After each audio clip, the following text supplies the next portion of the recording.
Sorry, phone overheated again. Okay. Okay.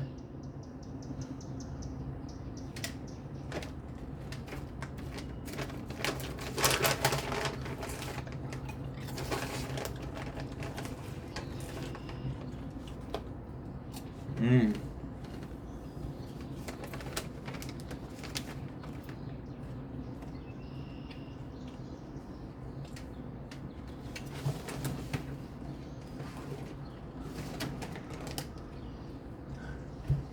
Real erotic.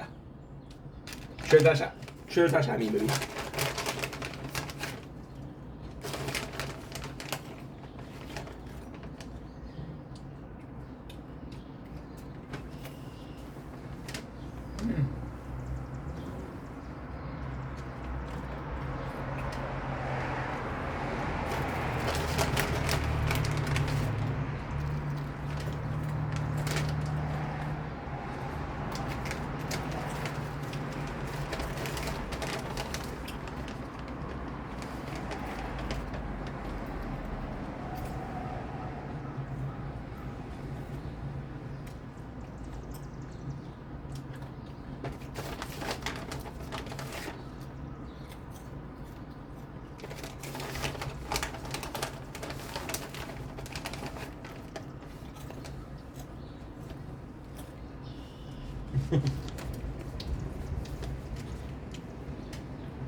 Sure, that's me, baby.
Mm-hmm.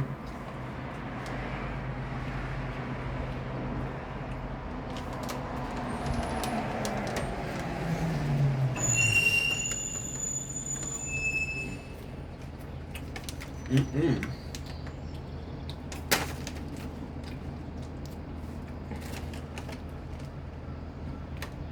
Incredible.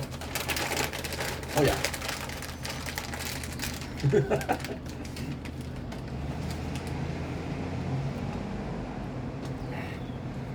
What did the Japanese porno?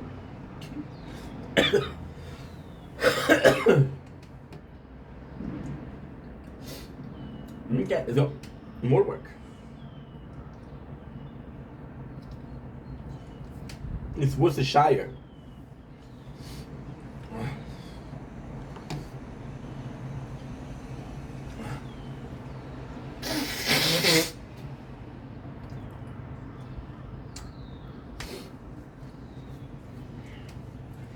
Don't blink, it's your Blaine. Welcome to our show. You guys are doing well because I'm having a wonderful day on this 16th May 2025. Today we're talking. Yeah, I got it. Today we're talking about. Well, I actually don't know what I'm talking about. And I feel like this is the subject of the video. See, we've been depressed for a while now. And lately I've been doing a lot better. And we've been slowly getting back into the mood of doing a lot of things. And I've been making content for 4 years. And I feel like I'm kind of obsessed with making content. And when I say I'm kind of obsessed, it is a euphemism, which is I'm completely obsessed with making content. And you would think that me not making content for months, a month to be precise, or less than it for a month, that would be overcharge. And see, we've been struggling with the idea of giving up. We've been struggling with the idea of not making content anymore. I'm right now watching Trita Shami Why am I mentioning this? Because I think she deserves a shout out. We've been obsessed with making content, and with 4 years of making content, you can kind of see patterns doing. You can kind of see patterns forming. I think that's the pattern. I think it's the most beautiful thing. Look at this. This is the morning. Why? Because I don't know if patterns are normal, or patterns are just dependent on people. X person is gonna do X. Y person is gonna do Y. It all depends on who's whom, and how did you react to things. Kind of like a fight or flight response. I'm overwhelmed. Am I fighting or am I fleeing? Right. And the 4 years you get some patterns. So I know from previous experience that if and only if, as I know from pattern or from previous patterns, my apologies, that I tend to overplan. I really tend to overplan. So so, and it's not necessarily overplanning, and I think you see, this is why I love making videos, and this is why I love not planning my videos, because I think we just found the reason as to why. When I say overplan, it's not necessarily overplan. So what ended up happening is, for example, I'll give you a best example. I watched one song, which was 2 minutes and a half. It is basically an AI musical of the fight between Obi-Wan Kenobi and Anakin Skywalker. Now, some people understood that I was talking about Star Wars. People didn't. I feel like if you didn't know I was talking about Star Wars, I cannot help you. Sadly, I want to help you, but I can't. Now what happened? I was really really nice. Was I fell in love with the song, and then I was like, you know what? This song is so good, and because of this one song of 2 minutes and a half, I ended up watching the first three movie, which ended up being 4 hours and a half. Right now, did I have a good time? Yes. But it's just to show you how quickly plan goes like that. Or you'll start a new playlist, right? Even more than that, in the sense of nature corn. Now we're starting to get good nature. Like for example, today is so beautiful. It is so nice outside. It's so nice, and you're like, okay, well, guess what? I'm gonna go out and film, right? And then I'm gonna go out and film it. I'm gonna go out and film, and then boom, you realize that you, without even knowing or without even understanding, you put yourself in this amount. Let's put this simply, because I'm not making any sense. Yesterday, I was like, I have so much time. I let go of things. I relax, and then I forgot at what time I woke up. And I felt really tired, and I'm like, what's going on? And okay, well, you've been awake for 12 hours plus. Again, yesterday was really hot. So when you're really hot, your body will spend more calories or more energy cooling down. So I slept for more. But at the same time, I slept for more. Yesterday we woke up at 11. Today I woke up at 6. So I was tired, but when I finished sleeping, I was good, and I'm still good. But it just goes to show the example of what I'm trying to say. You're trying to control too much. And I did say plan, but it's just your day. When you have a plan, when you start making a video. For example, one of the biggest problems that I have right now is I don't plan my video. So this video that we're doing right now could be 10 minutes, it could be 20 minutes, it could be 30 minutes, it could be 4 minutes, I don't know. And you don't really plan for that. You don't really plan. You said, okay, well, you're planning the subject. And over planning in my mind is having too much on your plate. And too much on your plate isn't necessarily, people will think about effort. People will think about, okay, well, you're tired and shit like that. No, it's about time. It's always had been about time. Always has been.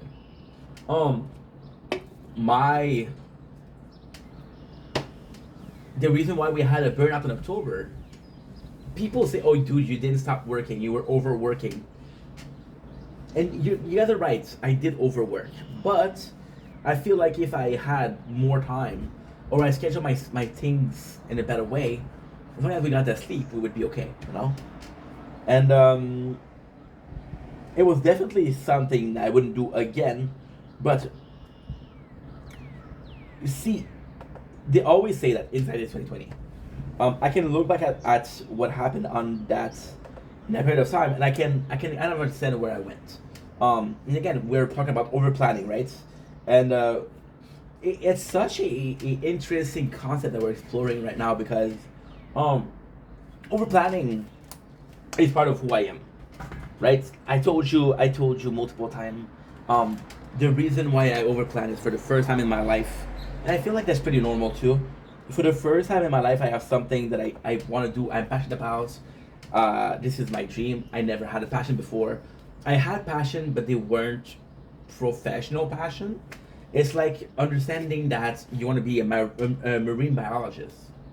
Then swimming becomes swimming, which used to be fun, become kind of like a purposeful, if it makes sense. So of course I went crazy. Of course I went over planning, you know, and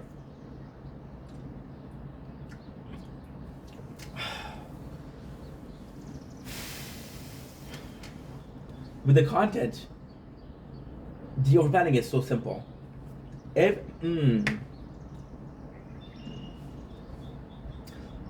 every single show that you watch becomes an opportunity to make content. Every single subject that you talk about is a video.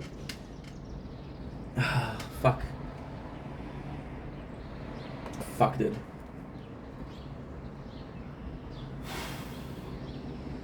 Oh, give me a sec. 'Cause what I'm going to do now is I'm going to be uploading videos to TikTok and YouTube. Oh, fuck. Every single thing that you're doing. For example, right, I was having a conversation with Janice. Janice was coming to the live every single day. And me and Janice were similar. And me and Janice, we got into this weird place where we were talking so often that when you talk to a person every single day, it's not necessarily surface.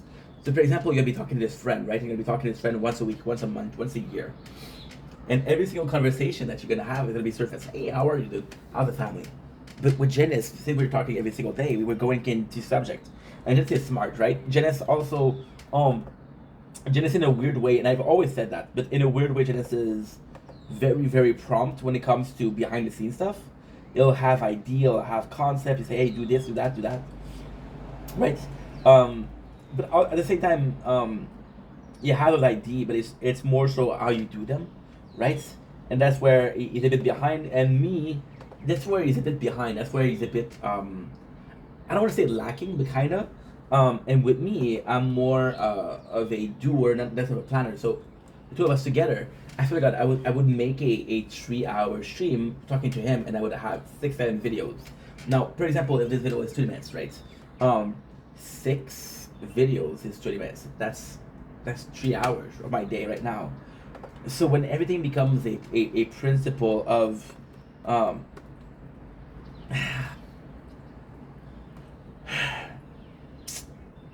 it sucks. It's not because you never have enough time, right?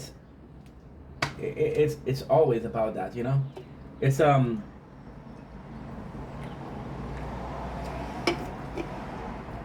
you over planting, and when you planting, you don't really think about, oh well, I should be doing this today, so I have time to do it, right? And I think that's a bit of pride there. Oh, I don't have to do it. I don't have the time to do it today. Well, make the effort to do it today. There's so many videos we're gonna see. I'm so fucking tired. I'm not making sense, right? And it sucks.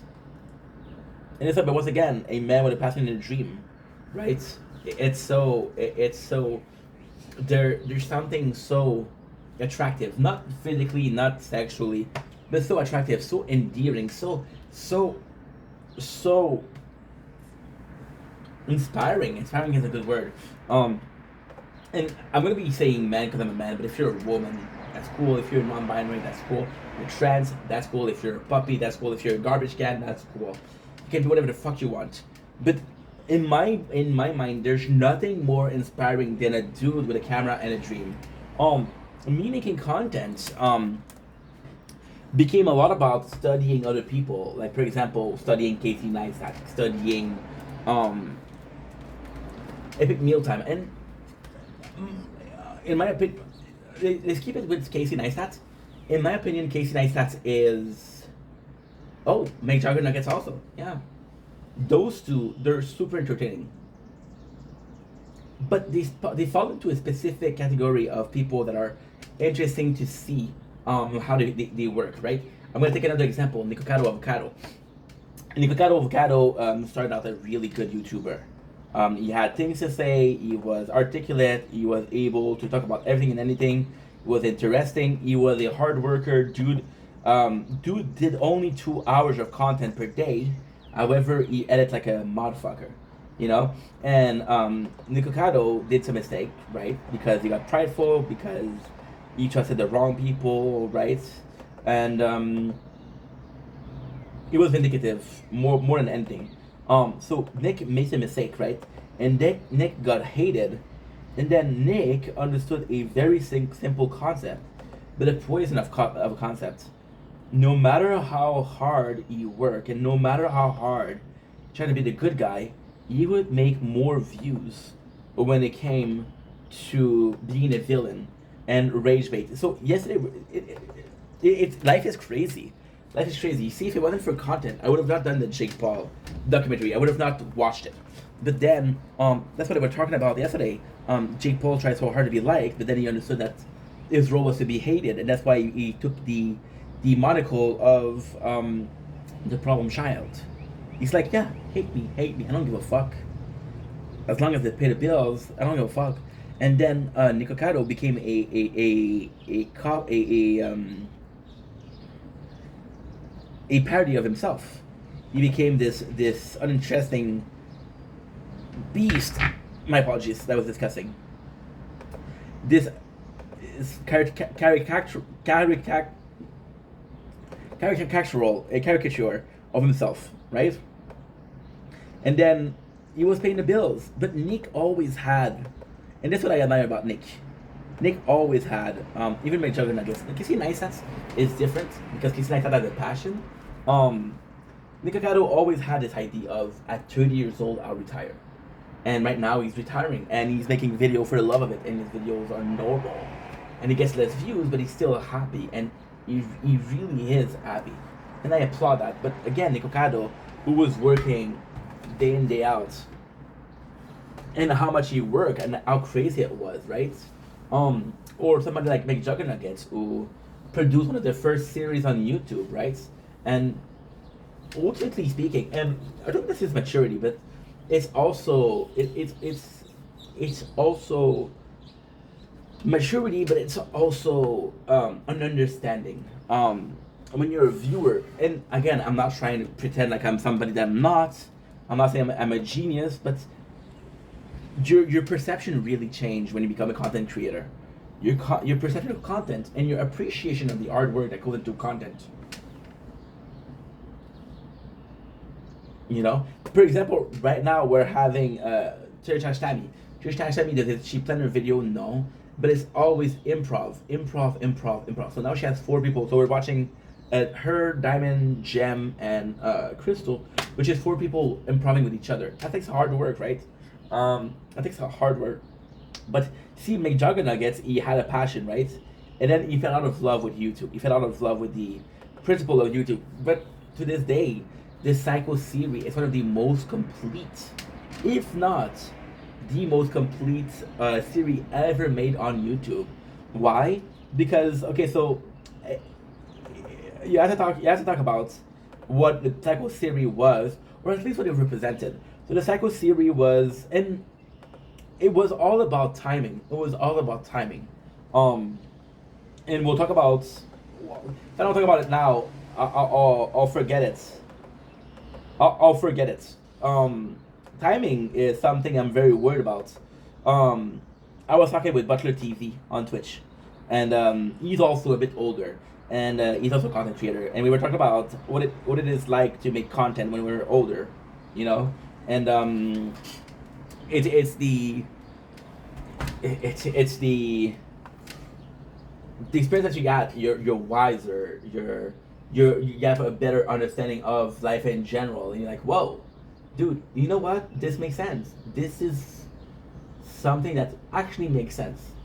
Something I didn't understand last year or 2 years ago, but I understand now. This is experience of life that you get, right? Versus the energy of the youth.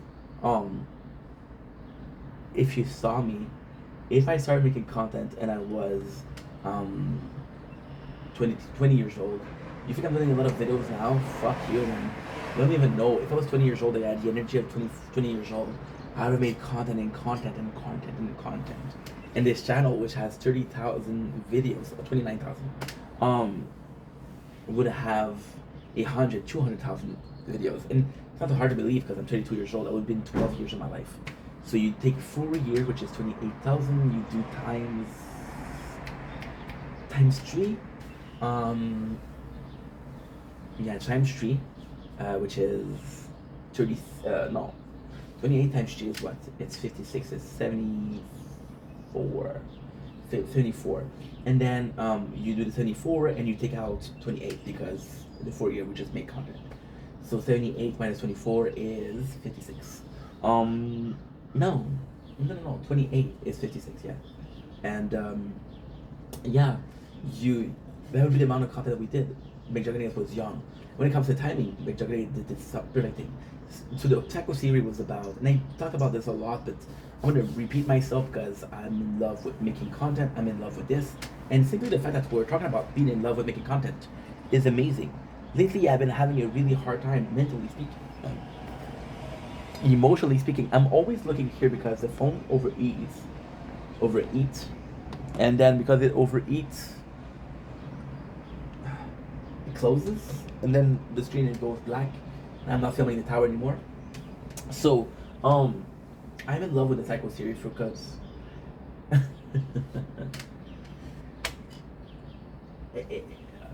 it's not about the content; it's about the idea or the principle behind the concept.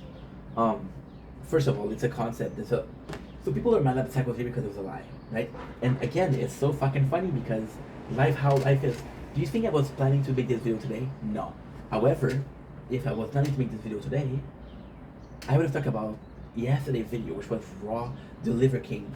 And the Liver King is one that's fake, that's lied a lot. McJuggernaut Nuggets also lied in his narrative. So basically the story was a young guy that wanted to be a YouTuber, wanted to be a streamer. And he wanted to make a living out of it. And his father was like, no, you need to work. Maturing is realizing that Psychodad was right. Maturing is realizing that it's very risky business. Because you might not make it. We've been trying for this for 4 years and we haven't made it yet. I'm not gonna give up this still.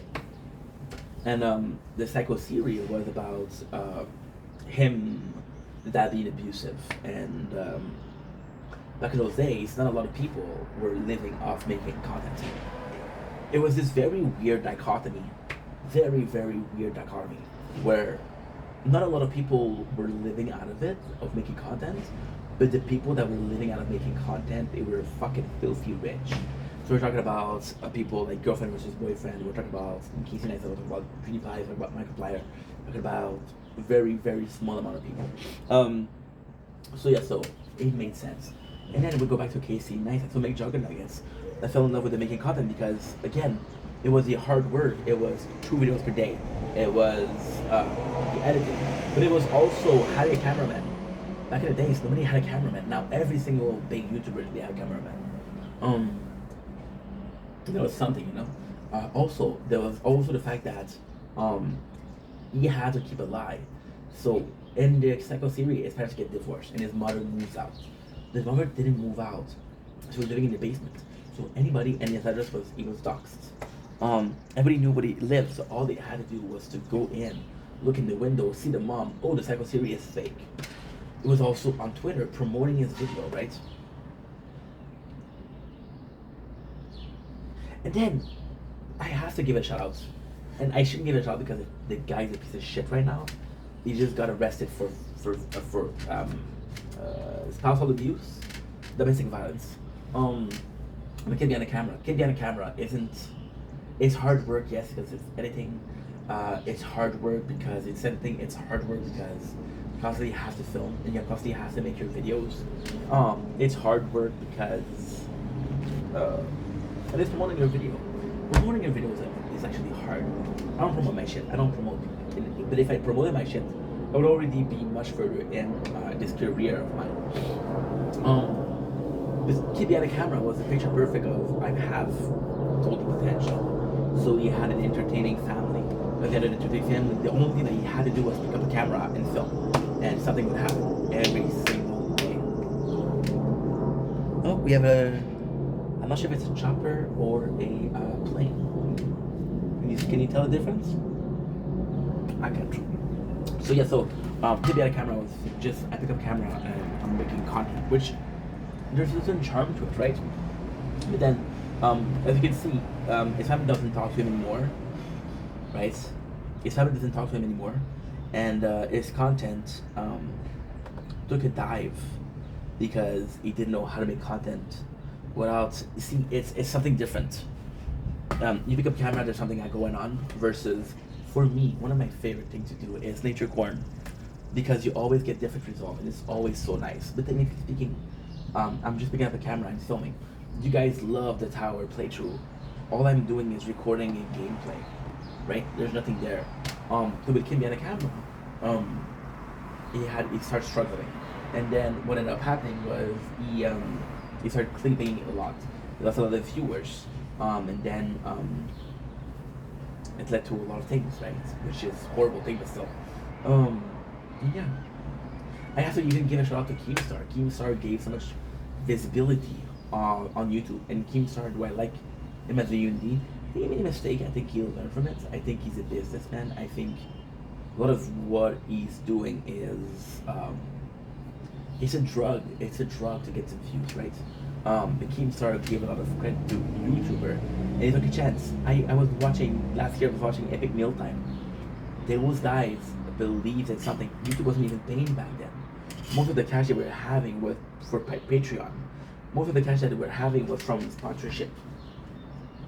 You know, but Epic Mealtime, and they would go, and it was believing in YouTube. It was believing into making content.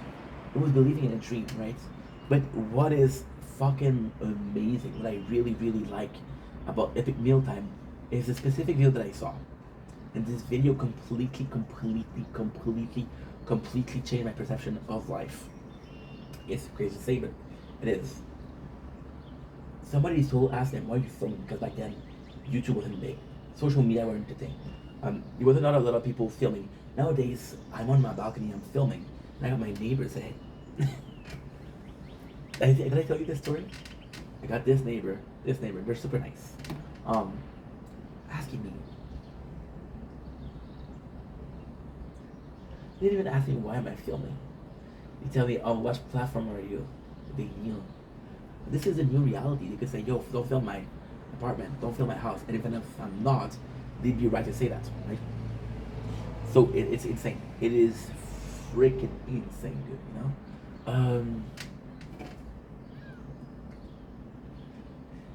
But then Epic Mealtime, they came in and there was, I think it was the McDonald's or it was a fast food joint. And the person asked them, what are you doing? Why are you filming? And Epic Mealtime was just like, we're filming for YouTube. And back then YouTube didn't pay. There was no such a thing. There was no such thing as Creator Fund.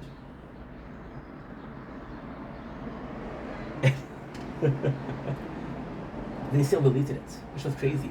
Even a show like iCarly was just the beginning of the time, the perfect timing. McJuggernuggets, people were trying to make money on YouTube. It was starting to become a job. iCarly was a show about a girl that was streaming, and back then it wasn't popular. iCarly was one of the OG YouTuber, OG streamer. It was crazy. It was crazy, and when you look at it, it's just a preteen girl filming videos. It's a stupid show. I love iCarly, but it's a stupid show, you know. And then you got people like Casey Neistat, and Casey Neistat's possibly not the best person. Yesterday we were watching Liver King, and we were seeing some of his first videos, some of his failed take. The guy didn't know what to say. He wasn't a seller. He wasn't a talker. He didn't have this gift when it comes to a gift of speech, right? And then you're watching that, and then he was trained and told what to say, like a mascot, like a puppet. And then it became such a big thing. Casey Neistat is the same thing. Casey Neistat is not the guy you would see on camera. but he's a genius. The way he presents stuff, the way he does stuff, right?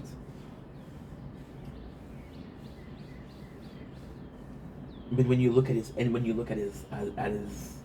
way he does things, there's nobody that does it like his. He has his own unique mind. He's a genius. We're talking about this because we talked about this in previous videos, but because this, much like in previous videos, this used to be a,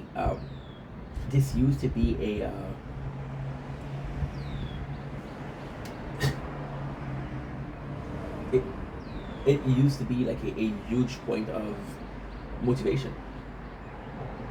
And we had this period of making content that we weren't motivated.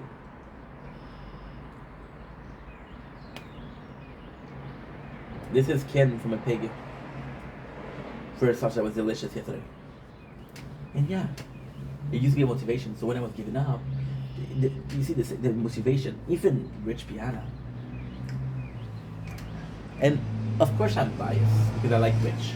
But Rich was, in my mind, one of the pioneers. Why? Because it is crazy. We had the apocalypse where you couldn't swear on YouTube. And Rich came in and swore and swore and swore and said, fuck you. He said, motherfucker. He said, God damn it. Why did he do that? Because Rich didn't need money from YouTube. He was using YouTube as a way to promote his shit. So even if his video made him $0, his business was still making a lot of money. You know?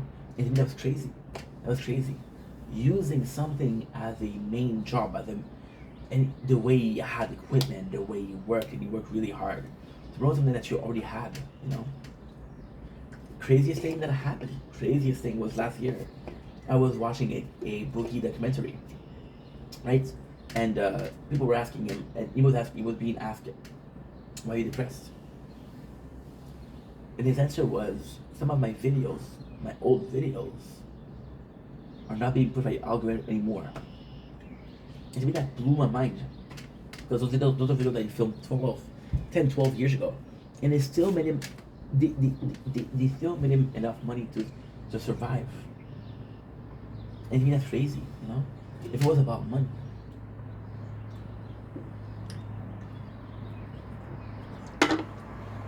It's because other people that I mentioned, nobody does videos anymore. Nobody does video anymore. Rich is dead. Nick is retired. It sucks. Boogie, the locale, doesn't make original content, just works for Keemstar. Michael doesn't make, he makes some videos, but they get so much hate that I wouldn't make videos about him. You know? But then there's still some good, because I mentioned PewDiePie.